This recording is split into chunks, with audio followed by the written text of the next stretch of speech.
How's it going, ladies and gentlemen? My name is Ruffled Rowlett, and welcome back to a brand new video, guys. Today, ladies and gentlemen, I'm going to give you my honest opinion and my thoughts on the upcoming Pokemon Sword and Shield DLC. So, first things first, please understand, this video is no attack on Pokemon or Game Freak, or just like on the fans that are excited for this, or the people that, you know, are happy to buy this, or excited to get it, and all that sort of stuff. This is no attack on anyone, okay? So just my honest opinion and my thoughts on this, and how this is kind of a little bit disingenuous from their side, and also how, like, I'm a little bit conflicted about this whole thing, because I'm gonna be honest with you straight away here. I think the DLC looks great, okay? I think the expansion pass, the actual stuff we've been shown, looks great. We've got, like, some weird, mysterious, like, you know, changes to the legendaries, new Regis, brand new legendaries, new characters, new areas to explore, you know, like, it actually looks like it's a good DLC, like an actually good expansion pass, but there is a overarching problem here, right? And on top of that, there's also 200, you know, old Pokemon returning now, as well as new Pokemon, new Galar forms, basically new stuff coming as well. So, in the simple terms, I think the expansion pass in itself looks good, but there is an overarching problem.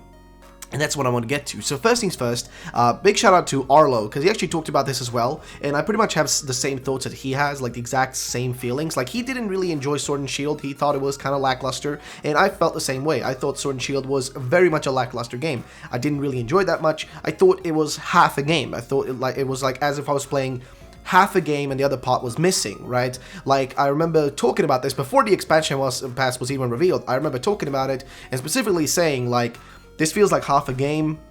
It feels like, as I'm playing, like, you know, I'd prefer if there was more areas I could explore. There's no post-game. It feels a little bit lacking. The story is non-existent almost. Like, you know, there's just lacking in stuff, like, happening. Also, there's almost nothing to do with the legendaries, right? We only really have Zacian and Zamazenta, and then Eternatus, and their whole story is pretty much, like, just, like, straight up told to your face multiple times over, like, just by another character, and you never get to explore it yourself, right? Whereas with this expansion pass, as I could see, we've got this strange new legendary that's in the Crown Tundra, right?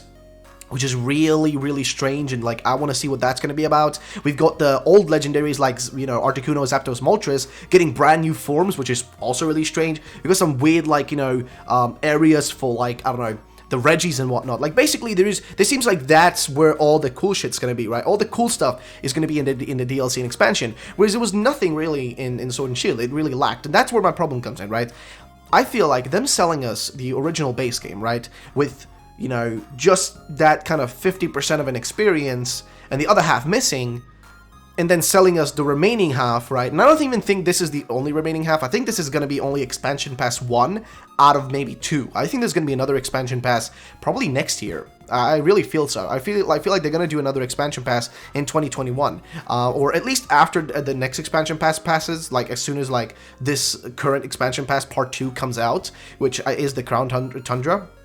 Once that comes out, I think they're going to announce another one a little bit later, probably saying, hey, Expansion Pass 2 is coming for Sword and Shield. You know, we saw the success of Expansion Pass 1, so we thought we'd do another one. And then they'll probably release another one. So the real question here is, if they had just delayed, right, if the time, like, let's say they finished, you know, developing Sword and Shield on the day they, you know, they did, the exact day that they completed, or sorry, that they released the game. Let's say that was the day where they actually released it, right? Like, specifically that day, right? The 15th of November. Like, of course it wouldn't be that. It would be several, like, a month or so, you know, before that. But let's say on that day is the day if they finished the base game development, right? Then they, you know, by the time they released this expansion pass, it would have taken them about a year to release, like, that extra content, right? Let's, hypothetically speaking, unless they were already working on that and just holding it back, right? Just to release it as a DLC, just so we would have to pay, you know, another extra $30, and who knows, maybe even another extra $30 if they do an expansion pass too. But my point is this, right?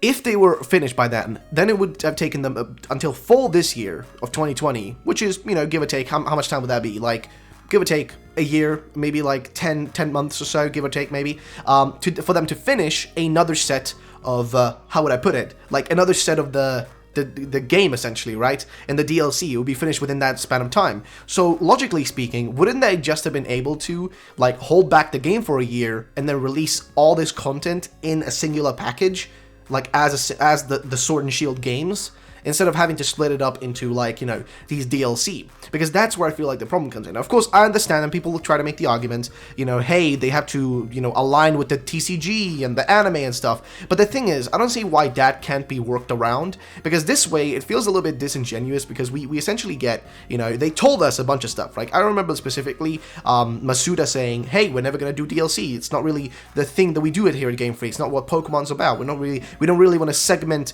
you know, Pokemon away into DLC and stuff like that. And then they do that exact thing, right? They do exactly that, which they said they wouldn't do. Then on top of that, right, they specifically told us that, hey, we don't think we're going to return the other Pokemon, right? Like, we don't know, maybe, you know, we don't know if we're going to return them, we don't really have a comment on that, you know, and that sort of stuff. And hey, we removed a bunch of Pokemon from Sword and Shield for balance, right, for balance. But then you look at the game and you're like, but you're returning 200 Pokemon, doesn't that mess up your balance? How does that make sense with what you originally said? Because doesn't returning 200 Pokemon, one of those being a legendary, which you all know is going to be very competitively annoying, so, like, doesn't that kind of contradict your own point there, Game Freak? Like, doesn't that kind of contradict what you said? And like, I know people, again, and like, I'm not saying that this is like a bad thing, like, in terms of, like, you know, us getting DLC instead of like a third version, right? But at the same time, like, some people in the past, they would only buy the third version, right? They would totally ignore the original versions, right? So, like, they wouldn't buy the base version, for example, Sword and Shield, they would buy the third version, for example, Pokemon Armor or whatever. They'd buy that instead, which is what people did in the past. They wouldn't buy Ruby and Sapphire, they'd buy maybe, you know, Emerald, except maybe it was a little past that point. But, like, for example, I owned Platinum. I didn't really, like, I think my brother had Diamond, but I had Platinum because I wanted to play Platinum, because I thought that would be, like, the grander experience. Because I remember, like, friends telling me with Emerald and stuff, like, hey, Emerald's better, dude, there's, you know, it's cooler. And I was like, okay, well, you know, I'll buy the third one then for the next generation. And that's what I did. I got the third one, which was Platinum. And guess what? It was a great game.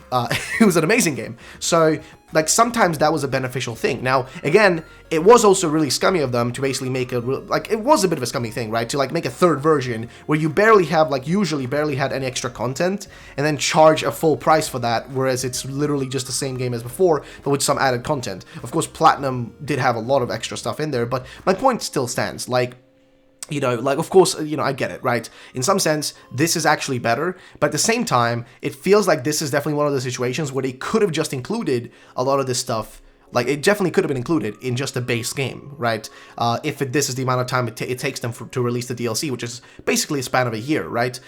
They could have just waited a year, and this year they could have released Sword and Shield with that extra DLC included in the base game, and it would have made the whole game a lot more of a completed experience. Because look at it right now, right? With Sword and Shield, we had barely any post-game, right? The only post-game we had is that weird little side story thing at the end, which really wasn't nothing special. It was kind of short and insignificant. Then we really, like, in terms of, like, actual post-game stuff, there really wasn't much, right? Max Raids is something that I wouldn't call post-game, because you could literally do it, like, within the first 2 hours of the game. And shiny hunting and like, Wi-Fi battling, that's just essential Pokemon stuff that is always there, right? Like, shiny hunting and you know, Wi-Fi battling, that's just essential stuff that's there, so I wouldn't count those as extra post-game content, because it really isn't. So if you look at the post-game, there's less almost here than there was in Let's Go Pikachu, Let's Go Eevee almost, because at least Let's Go Pikachu, Let's Go Eevee had, like, the Master Trainers, but this just kind of had less than that almost, which is kind of strange to say, but, you know, and also on top of that, right, in terms of legendaries and mythicals, were there any mythicals? No, there were no mythicals in Sword and Shield, right? There was none in the files,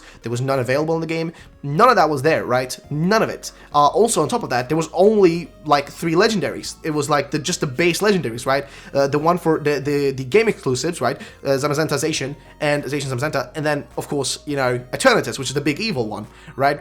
But where was like the regional trio, right? Where was the regional trio? That wasn't there. You know, there's a lot of things missing, and now it feels like those things are being added in this DLC instead, basically being sold separately, right? Like, you know, segmented off.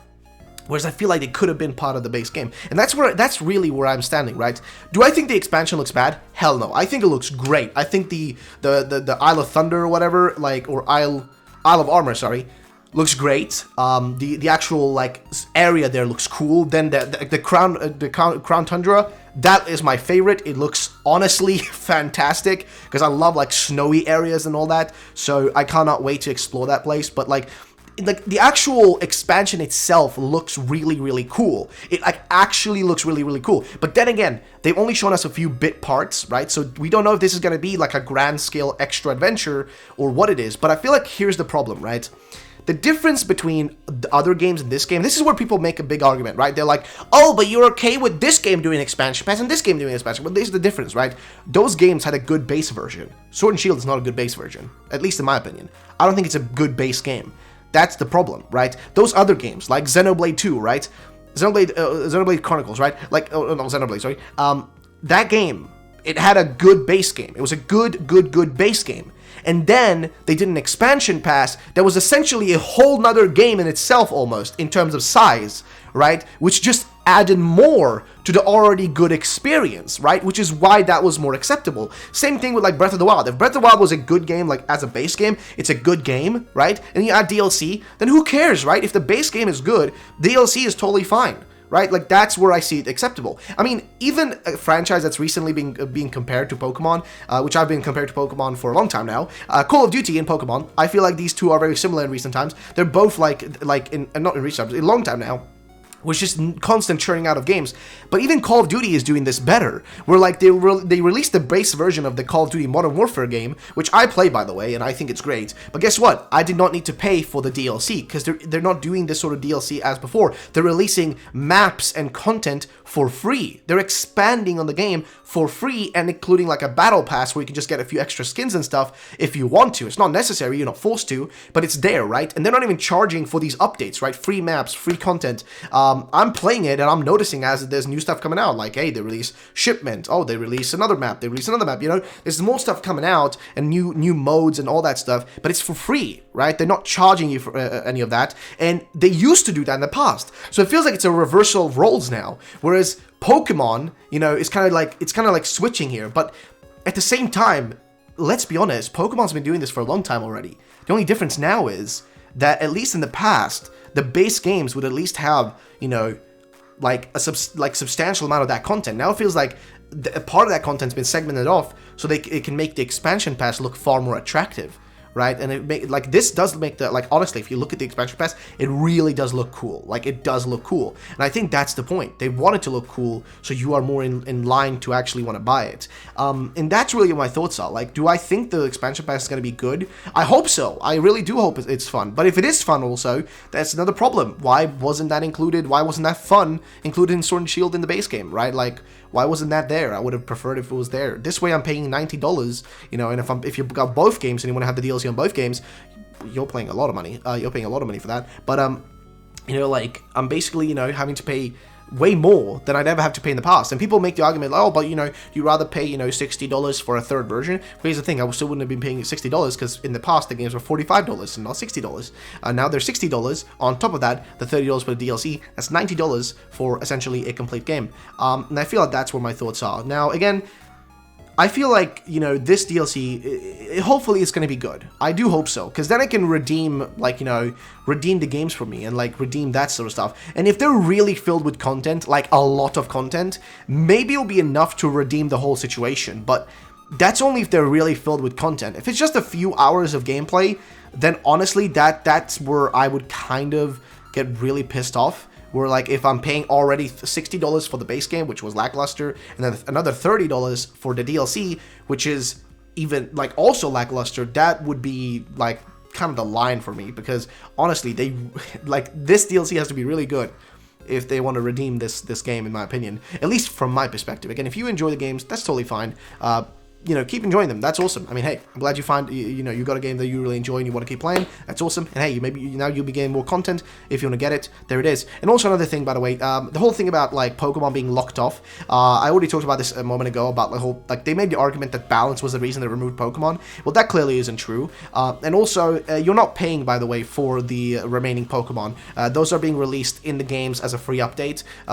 They're just going to be basically added into your game. You don't need to buy the DLC to have the old Pokemon being tradable over, and I think they're doing this so that people will be able to, so people will have more of an incentive to buy Pokemon Home, because I think they even realized that we probably should add those, like, some of the remaining Pokemon. Otherwise, they don't really have much of an incentive to get Pokemon Home. So, you know, there it is. But yeah, so ladies and gentlemen, that is my thoughts on this expansion pass and all this stuff. Let me know in the comment section down below what you guys think about this. And again, I'm not trying to attack Game Freak. I'm just like a little bit conflicted because at the same time, in one sense, I really think it looks cool, but on the other hand, it's also a little bit, you know, like I don't really know where to put my thoughts on this. But yeah, ladies and gentlemen, thanks so much for watching the video, guys. If you did enjoy, drop a like down below. I'll see you on the next one. Have yourselves a great day, and bye bye, ladies and gentlemen.